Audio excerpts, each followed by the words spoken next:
Hello, welcome to Important People with Sarah People.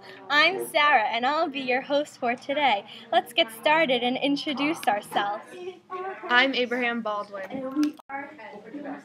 I'm William Few. I'm William Houston.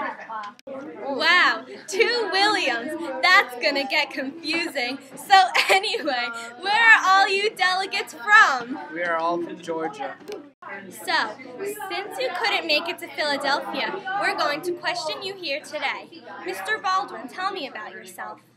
I was born in Guilford, Connecticut in 1754. Wow, you're pretty old. How many siblings did you have? I was the second child of a blacksmith and was one of 12. Where did you attend school? A local school in the village, and then I proceeded to attend Yale. I graduated in 1772. What did you do after you graduated?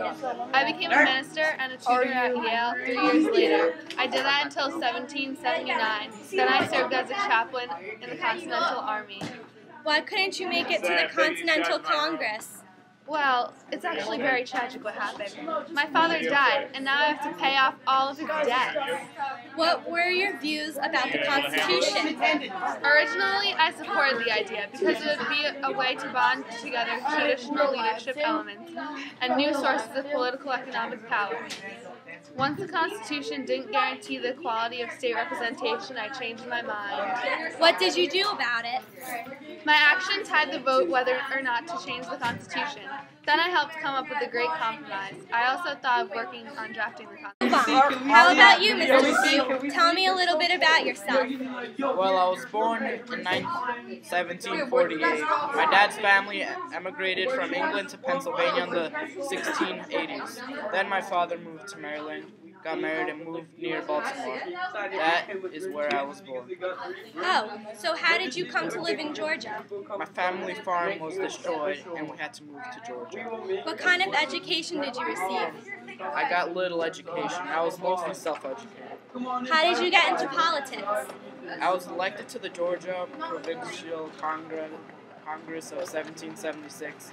I also served in the Continental Congress, and I was re-elected to the Georgia Assembly in 1783. How did you become one of the 6 state delegates to the Constitutional Convention? Alright, even though I missed large segments of the proceedings, I helped steer the Constitution past its first obstacle, approval by Congress. What were your views on slavery? I owned many slaves, so I liked slaves. Okay, move on. So, Mr. Houston, tell me about your childhood. Sir Patrick Houston was my father. He was a member of the council under the royal government of Georgia. I was born in 1775 in Savannah, Georgia. Did you receive a good education?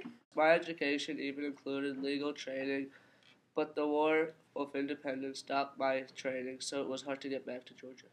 Did you start representing the Continental Congress? In 1783, I was one of the original trustees in the University of Georgia. That's great. What are your views on the Constitution? Convention and didn't return. Then I voted against the creation of the committee. And I started the natural, and I seem to have done more than the cooperative and mental powers. His person is striking, but his mind is very little improved with usual eloquent powers. Thank you for joining us for Important People with Sarah People.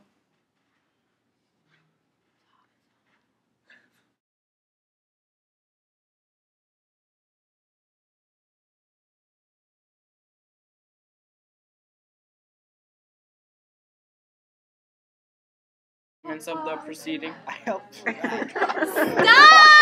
What do we do? We're just You guys keep looking at me. Stop it! I'm looking at that. No! The proceedings, I helped steer the Constitution. Mario, stop!